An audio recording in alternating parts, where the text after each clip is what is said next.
the goal team in the first place. So we're not slowing anything down from that standpoint. We'll attack the gauge the same way. I know who my hot hands are. I know Jimmy Regan's scored 4 times. I also know that Terrence Keeney gives me mismatch advantages. There's no short pole on the Virginia team that can match up fair to, with him. So I've got several options, and he has Mike has a tremendous amount of confidence in Rakowski and Monfort, his 2 freshmen who have pretty awesome quickness. Let's go down to Jim Noble, who has an interesting story about this Duke team.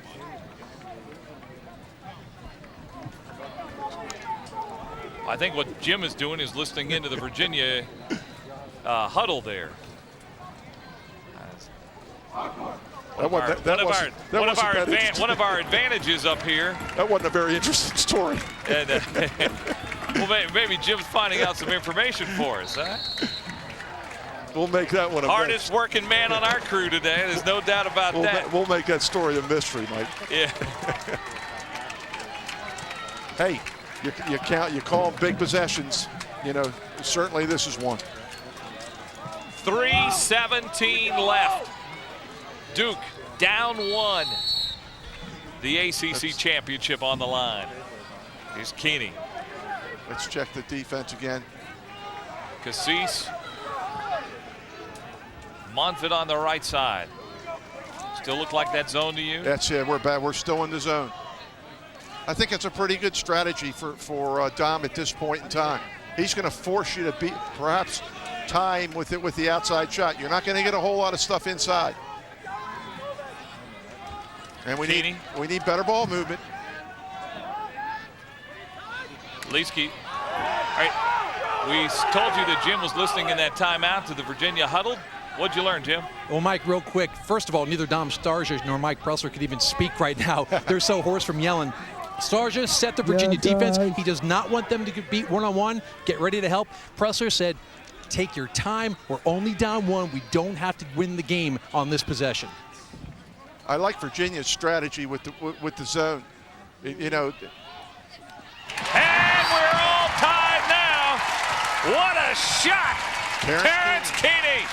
Terrence Keeney from about 14 yards. They dictate that you're going to have to beat him with the outside shot. I think Tillman would like to have this shot back. I think our replay will show that he's beaten stick side, and that's a save. Here's the look to Terrence. Look at the strength of Terrence Keeney. Shot stick side. I think Tillman more times than not will make that save. Now we'll have to watch what Dom's strategy is here in terms of his defensive philosophy if Duke retains possession. 2:12 left in regulation. Mike, in a normal situation, at under 2 minutes to play, the team that's ahead has to keep it in their offensive zone. But with a tie, neither team has to. Cassis controls as he's done so often all year long. And the possession to Duke as we are now under 2 minutes, all tied. Neither team has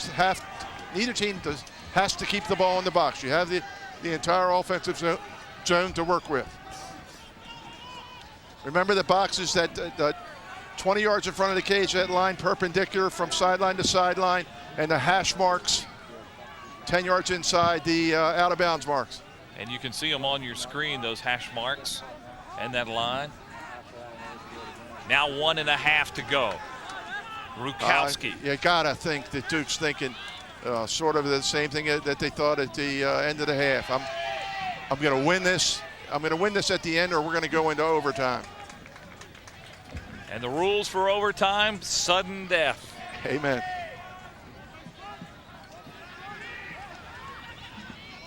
Now the official has the prerogative. If he thinks for a lengthy period of time that you're not going to the cage, he could warn you to keep it in. Now under a minute. Duke wants to avoid that happening. This is Keeney, who scored the tying goal just a moment ago. Oh, there it is. There's the warning. Duke must keep the ball in the offensive box here. 42 seconds left. There's Keeney. Nice move. Did he get it? Yes! Keeney, 2 goals here. And this one has given Duke the lead with 39 seconds left. Boy, this is all or nothing. This is selling out. This is selling out your body and your heart and soul, going to the cage. Terrence Keeney's going. He doesn't give a hoot what's coming. Watch this move to the cage. I'm going to the goal. You bring whatever you want. Wow. Do you think Terrence Keeney wants an ACC championship? Hey, he can play for me. Look at this. Man, oh man, oh man. Great goal. Now remember, Duke with a 1-goal lead. If they gain possession, they've got to get it and keep it in the offensive zone. The face-off is critical here as we approach the final 30 seconds. Shamati has the ball. Shamati's got it. Okay. All right, let's set the scene here a little bit, Michael. That's Duke possession right now. There's 29 seconds on the clock as we speak. They have 10 seconds, Duke does, to get the ball into their offensive box, which we showed you earlier. Thereafter, they have to keep it in the box, okay? So at 29 seconds to start play, they've got to get it in within 10 and then keep it in that offensive zone. Now, that being said, I got to think Dom's coming out. You lose by 1 or lose by 2, what's the difference? You know, I've got to throw caution to the wind. I'm going to come out here and I think a great strategy would be to match up with the ball and deny everybody else and put one of your great defenders on the ball, and let's go after it. Well, we thought it was going to be tough to top the women's championship game, but that might have done it. Wow, some real drama here with 29 seconds left. I'll tell you what, Mike, anybody that stayed with us all day has gotten their money's worth. They've seen why those of us love lacrosse the way that we do. It's a great game. It's been played by 4 teams, you know, for 60 minutes, end-to-end action in both games. And such intensity. Wow. Jim Noble? I'll tell you what, guys, this is a lot of fun to watch. Been that way the whole afternoon. Duke just finished setting their offense. They are simply going to run a weave offense. Mike Pressler told them, stay in the box. You're going to get a warning. Meanwhile, Dom Starja, there's going to be a double team coming right away as soon as this whistle blows. Look here, it's an open goal. Fans, it's an open goal. Tillman Johnson is playing Kevin Brennan over here. There's no goalie in the goal. 10 seconds to get it into the box. Great move, great athletic move by Kevin able to do it. That's an open net for Virginia as we speak. 20 seconds left in the game, as you can see at the top of your screen. Cassis lost his stick for a moment. There's Brennan. Duke advantage if the ball stays on the ground. 10 seconds left. Brennan. It's got to stay in the box. Duke 5 seconds. Duke loses the ball. Duke loses the ball and left the box there. There's still 2 more seconds. Virginia. 2 seconds remain. Mike, no, they have desperation time. They have for to Virginia. shoot the ball from there. That's it. It's over. The Duke Blue Devils have upset the #1 seed Virginia Cavaliers. They celebrate. They are ACC lacrosse champions. What a game. Great game. Great game. What character on the part of Duke coming back repeatedly throughout the afternoon and then coming up big at the end of the game. And certainly Terrence Keeney with those 2 late 4th quarter goals has come up huge.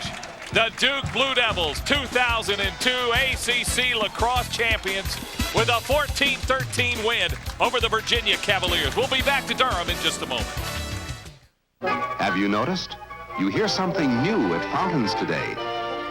People who think young say, Pepsi, please. The lively crowd today agrees. Those who think young say Pepsi, please. They pick the right one, the modern light one. Now it's Pepsi. Pepsi. For those who think young, the right one, the modern light one. Now it's Pepsi. For those who think young. The letters ACC combine to form a powerful symbol, representing the enduring pursuit of excellence. The Atlantic Coast Conference, hand in hand with its official corporate partners, continues to support the community outreach effort, which brings the ACC experience into the classrooms of thousands of middle school students. The ACC and its official corporate partners, making the dreams of tomorrow's champions a reality. Rugged, tough, the Rhino is built to take grueling off-road abuse, and so can Rhino Lining's Tough Stuff truck bed liners. If you work your truck hard, then you need a Rhino Lining sprayed-on polyurethane lining to protect your truck bed. Rhino Linings is the world's leading sprayed-on liner company. Their Tough Stuff liner, sprayed on up to a 1/4 inch thick, is virtually indestructible polyurethane. And unlike plastic liners, which don't stop truck bed rust, a Rhino Lining protects your investment permanently. A Rhino Lining only takes a few hours to apply, and it's warranted by your dealer for as long as you own your truck. So if you want to protect your truck's value, get a Rhino Liner. Call or log on right now. We'll send you a free brochure, a sample of Tough Stuff, and give you the name of the Rhino Linings dealer nearest you. Call now. For the second year in a row, the Duke Blue Devils are ACC lacrosse champions. Let's go down to Jim Noble.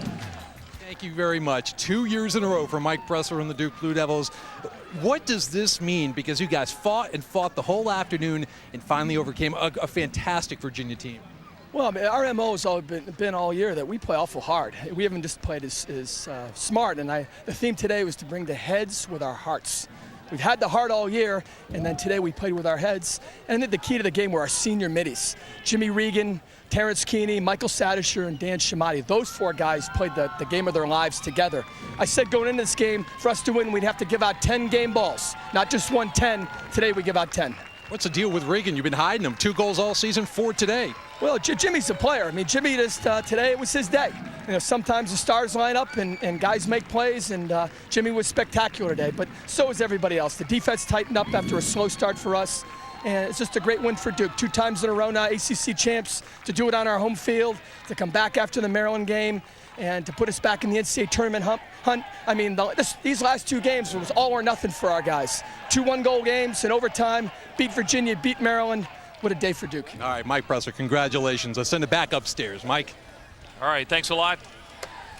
Well, Dick Adele, what a win, what a game. I'm out of breath after watching that, but it was fantastic to watch.